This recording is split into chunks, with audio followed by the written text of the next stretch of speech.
नमस्कार, आप सबका आज की वार्ता में स्वागत।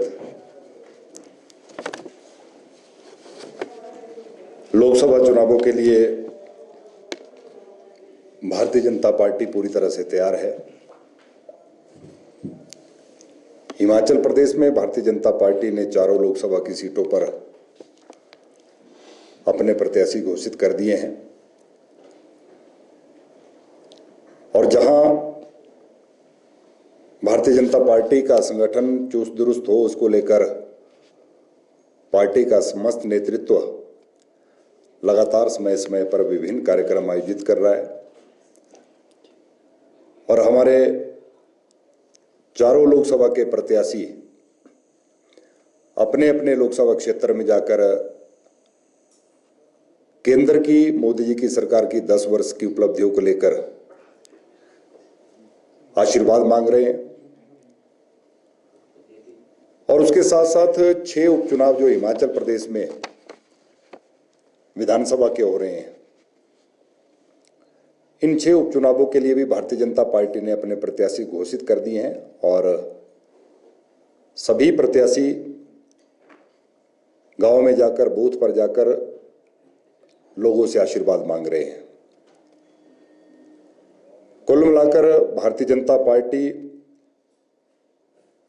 लोकसभा चुनावों के लिए और विधानसभा के उपचुनावों के लिए पूरी तरह से तैयार है। प्रदेश के मुख्यमंत्री जी कह रहे हैं कि हम 15 महीनों की उपलब्धियों को लेकर जनता के बीच में जाएंगे। वो उपलब्धि कौन सी है, ये ना हमें समझ आ रहा है, ना आम जनता को समझ आ रही है।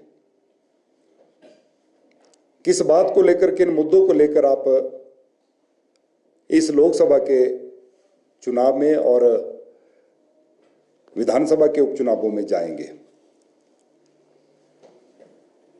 मुख्यमंत्री जी का बयान कुछ आता है, कांग्रेस के नेताओं का बयान कुछ और आता है, पदाधिकारी कुछ और बोलते हैं। केंद्र ने पिछले 14 महीनों में लगातार हिमाचल प्रदेश की हर स्थिति में मदद की है, मदद करने का प्रयास किया गया, चाहे वो आपदाई, चाहे अन्य योजनाओं के अंतर्गत हिमाचल प्रदेश को मदद की गई। मैं उसके आंकड़ों में नहीं जाना चाहता, लेकिन हिमाचल की सरकार द्वारा, हिमाचल के मुख्यमंत्री द्वारा बार बार ये कहना कि हमको केंद्र से मदद नहीं मिल रही। केंद्र ने लगातार, क्योंकि मोदी जी का नारा है कि सबका साथ, सबका विकास, सबका विश्वास, हम सबको साथ लेकर सबका विकास करना चाहते हैं। पूरे देश में एक समान विकास हो, इसको लेकर मोदी जी की केंद्र की सरकार कृत संकल्प है। लेकिन केंद्र से जो मदद प्रदेश को आती है, उस मदद में भी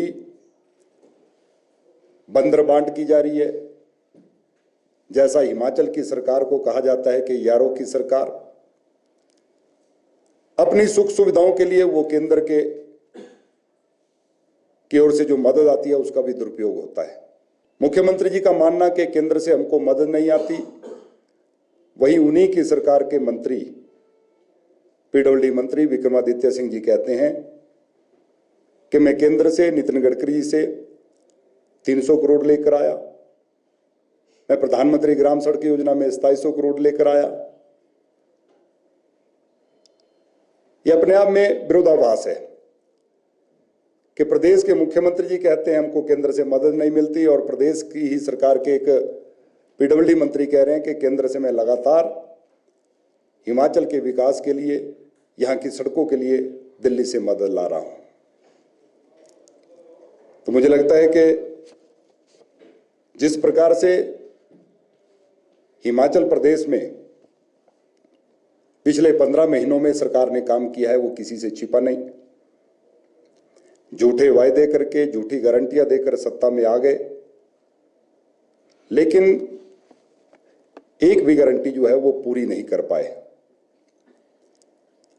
आज हर वर्ग कांग्रेस के उन नेताओं को गांव में ढूंढ रहा है कि कब कांग्रेस का कोई नेता आए तो महिलाएं 1500 का हिसाब मांगेंगी, किसान 2 रुपए किलो गोबर की बात पूछेगा, दूध की बात करेगा। नौजवान जो रोजगार को लेकर कांग्रेस पार्टी ने अपने घोषणा पत्र में कहा था, जिसको लेकर कि हम पहली कैबिनेट में 1 लाख नौकरियां निकालेंगे, और प्रदेश के मुख्यमंत्री जी उस बात से भी मुकर गए। सदन चल रहा था, सदन के अंदर जब बात आई तो मुख्यमंत्री जी ने कहा कि हमारे कहीं पर भी ये घोषणा नहीं है कि हम 1 लाख युवाओं को नौकरी देंगे, हमने तो रोजगार की बात कही है। जब उनके घोषणा पत्र की ही कॉपी सदन में रखी गई तो जब स्पीकर महोदय ने उसको पढ़ा तब उनको विश्वास हुआ कि हमारे घोषणा पत्र में ऐसा भी कहा गया है। चुनाव के समय में कांग्रेस का घोषणा पत्र क्या था, कांग्रेस ने क्या वायदे किए थे, प्रदेश के मुखिया को ही पता नहीं है। और अब हम पन्ना प्रमुख सम्मेलन, हर पन्ने का भारतीय जनता पार्टी ने एक प्रमुख कार्यकर्ता को बनाया है। उन प्रमुख कार्यकर्ताओं के, पन्ना प्रमुखों के हमारे सम्मेलन 20 अप्रैल से लेकर 30 अप्रैल तक पूरे प्रदेश में हर विधानसभा स्तर पर हो रहे हैं। जैसा मैंने कहा कि भारतीय जनता पार्टी हर प्रकार से तैयार है, प्रत्याशी घोषित हैं, प्रत्याशी वोट मांग रहे हैं केंद्र की मोदी जी की सरकार की उपलब्धियों को लेकर, और वहीं दूसरी तरफ कांग्रेस की स्थिति पूरी देश की जनता के समक्ष है। कांग्रेस एक डूबता हुआ जहाज कांग्रेस के सभी नेताओं को नजर आ रहा है। आज ही का उदाहरण हिमाचल के कांग्रेस के सह प्रभारी, कांग्रेस के इनके नेता तेजिंदर पिट्टू जी, आज उन्होंने भी कांग्रेस पार्टी को अलविदा कहकर भारतीय जनता पार्टी में वो भी शामिल हो गए। हिमाचल प्रदेश में लोकसभा चुनावों के लिए कांग्रेस ने अभी 2 मात्र प्रत्याशी घोषित किए, अभी 2 प्रत्याशी और घोषित होने, वो नहीं हो पा रहे। उसके साथ 6 जो उपचुनाव हो रहे हैं उसके लिए भी अभी प्रत्याशियों का चयन नहीं हो पा रहा है। और आए दिन वर्तमान की सरकार के मुखिया के, सरकार के मंत्रियों के, कांग्रेस के नेताओं के अलग अलग प्रकार के बयान आते हैं।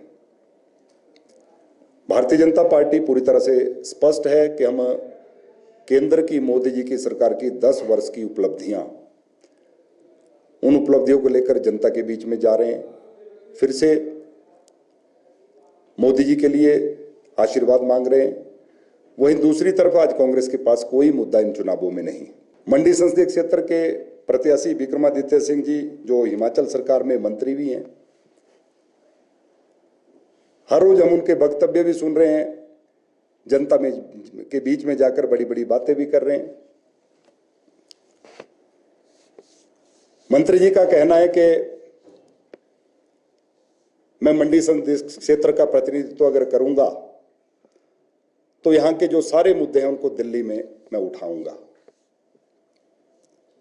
मैं मंत्री जी से पूछना चाहता हूं कि आपने मंत्री पद से इस्तीफा क्यों दिया? आज पूरे प्रदेश में यह चर्चा का विषय है कि आप हिमाचल प्रदेश की सरकार में पीडब्ल्यूडी मंत्री हैं, लेकिन आपने मीडिया को बुलाकर कहा कि मैं इस्तीफा दे के आया। आज तक वो रहस्य समझ नहीं आया कि आपने इस्तीफा क्यों दिया। आपने मीडिया में बात कही कि मेरे पिताजी स्वर्गीय श्री वीरभद्र सिंह जी 6 बार हिमाचल प्रदेश के मुख्यमंत्री रहे, उनकी प्रतिमा के लिए 2 गज जमीन सरकार उपलब्ध नहीं करवा पा रही है। आपकी माताजी मंडी संसदीय क्षेत्र की सांसद हैं, पार्टी की प्रदेश की अध्यक्षा हैं। उन्होंने स्वयं कहा कि मात्र सांसद निधि बांटने से चुनाव लड़ा और जीता नहीं जाता, कार्यकर्ताओं के काम नहीं हो रहे, मैं चुनाव नहीं लड़ सकती। यह हमारा बयान नहीं है, यह कांग्रेस की प्रदेश की अध्यक्षा का बयान है। उन्होंने कहा कि सांसद निधि के सहारे हम लोकसभा का चुनाव नहीं जीत सकते और कार्यकर्ता हताश है, मैं चुनाव नहीं लड़ूंगी। आज विक्रमादित्य सिंह जी कह रहे हैं कि मैं मंडी के सारे मुद्दों को, अपने संसदीय क्षेत्र के मुद्दों को उठाऊंगा और उनका समाधान करूंगा। मैं उनसे निवेदन करना चाहता हूं, पहले तो वो स्पष्ट करें कि मंत्री पद से इस्तीफा देने के पीछे कारण क्या था। आप स्वर्गीय वीरभद्र सिंह जी जो 6 बार मुख्यमंत्री रहे हैं, उनकी प्रतिमा के लिए 2 गज जमीन उपलब्ध नहीं करवा सकते, तो आप मंडी के मुद्दों को क्या उठाएंगे? मुझे लगता है कि मुख्यमंत्री जी भाजपा की चिंता करने के बजाय कांग्रेस की चिंता करें। भाजपा में कार्यकर्ताओं का कितना मान सम्मान है, कहाँ कार्यकर्ताओं को एडजस्ट करना है, ये भारतीय जनता पार्टी खुद चिंतित है। भारतीय जनता पार्टी देश की नहीं, दुनिया की सबसे बड़ी पार्टी है। उनकी पार्टी के नेता कांग्रेस छोड़कर जा रहे हैं, उनके विधायक कांग्रेस छोड़कर जा रहे हैं। पहले उनकी चिंता करें। भाजपा की चिंता करने के लिए भाजपा के नेता यहाँ पर उपलब्ध हैं। सर, 2022 के आम चुनाव में बीजेपी के कैंडिडेट प्रदेश कैप्टन रंजीत ने हाल ही में एक बयान दिया है। उन्होंने कहा है कि चुनाव तो हर हाल में लड़ा जाएगा। तो क्या फिर ये माना जाए कि भाजपा भी अपने जो बागी हैं उनको शांत करने में असफल रह रही है? दावे तो भाजपा भी बड़े बड़े कर रही है। स्वाभाविक तौर पर जिनका जिक्र आपने किया वो पिछले चुनावों में भारतीय जनता पार्टी के प्रत्याशी थे, लेकिन जिस प्रकार की परिस्थितियों का निर्माण हुआ उसके पश्चात राजेंद्र राणा जी को भारतीय जनता पार्टी ने वहां से प्रत्याशी घोषित किया है। जिन मुद्दों को लेकर उन्होंने सरकार के खिलाफ मोर्चा खोला है वो पूरा प्रदेश देख रहा है। मुझे लगता है कि छोटे मोटे गिले शिकवे हर दल में होते हैं, हर पार्टी में होते हैं। वो भारतीय जनता पार्टी के कार्यकर्ता हैं, पूर्व में प्रत्याशी रहे हैं, उनसे भी बातचीत पार्टी का नेतृत्व कर रहा है। मुझे लगता है कि बहुत जल्दी सारा मामला जो है सुलझा लिया जाएगा। और समय समय पर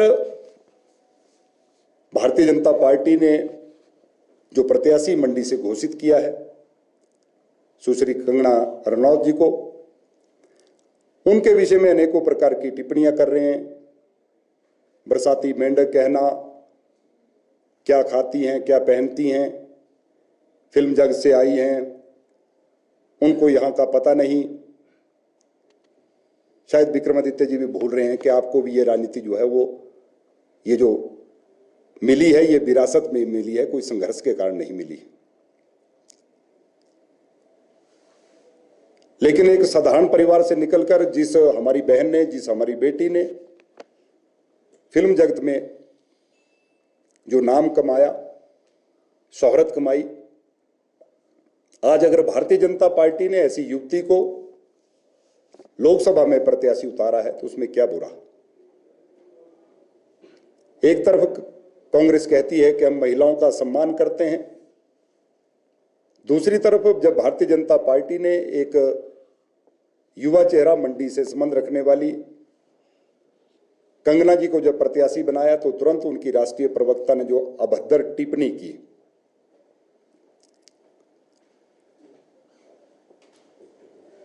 उसे यह अंदाजा लगाया जा सकता है कि कांग्रेस पार्टी महिलाओं के सम्मान के लिए किस प्रकार से काम करती है। और हम कांग्रेस के नेताओं से भी यही कहना चाहेंगे, मंडी से प्रत्याशी हो चाहे शिमला से प्रत्याशी हो, कि आप मुद्दों के आधार पर चुनाव लड़ो। व्यक्तिगत टीका टिप्पणी पर चुनाव नहीं लड़ा जाता। चुनाव मुद्दों के आधार पर लड़ा जाता है, विकास को लेकर लड़ा जाता है। हिमाचल प्रदेश की सरकार ने 15 महीने में क्या किया, आप इन बातों को जनता के बीच में रखें। आज इस वर्तमान की 15 महीने की सरकार से परेशान है। जहां आम जनमानस परेशान है वहीं कांग्रेस के नेता भी परेशान हैं। अनेकों उसके उदाहरण कि कांग्रेस के मंत्री, कांग्रेस के विधायक, कांग्रेस की स्वयं पार्टी की अध्यक्षा सरकार के ऊपर आरोप प्रत्यारोप समय समय पर लगा रही थी। ये इस बात का प्रमाण है कि हिमाचल प्रदेश की सरकार में सब कुछ ठीक नहीं है। मात्र 14 महीने में 6 कांग्रेस के विधायक, जिन्होंने राज्यसभा के चुनाव में एक बड़े मुद्दे को लेकर कांग्रेस के प्रत्याशी के खिलाफ वोट किया,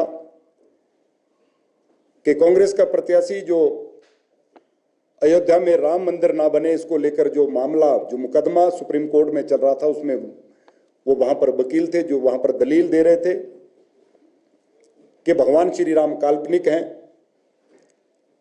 उन्होंने कहा कि हम ऐसे व्यक्ति को वोट नहीं दे सकते कि जो भगवान श्री राम जी की जन्मभूमि अयोध्या में राम मंदिर बन रहा है उसके विरोध में हो। और दूसरा, इस बात को हम नहीं कह रहे, कांग्रेस के ही 6 विधायक और 3 निर्दलीय विधायक जिन्होंने कांग्रेस की सरकार को समर्थन दिया था, उन्होंने सारे खुलासे किए हैं कि इन 14 महीने में हिमाचल प्रदेश में क्या क्या घटित हुआ है। कुल मिलाकर मेरा इतना मानना है कि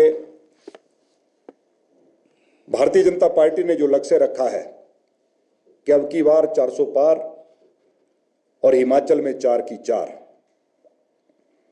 भारतीय जनता पार्टी इन लोकसभा चुनावों के लिए पूरी तरह से मैदान में है और चारों लोकसभा की सीटें हिमाचल भारतीय जनता पार्टी यहां से जीतेगी। और जो 6 उपचुनाव हो रहे हैं, 6 के 6 उपचुनावों को भी भारतीय जनता पार्टी इन चुनावों में भी जीत दर्ज करेगी। मुझे इतना ही कहना है।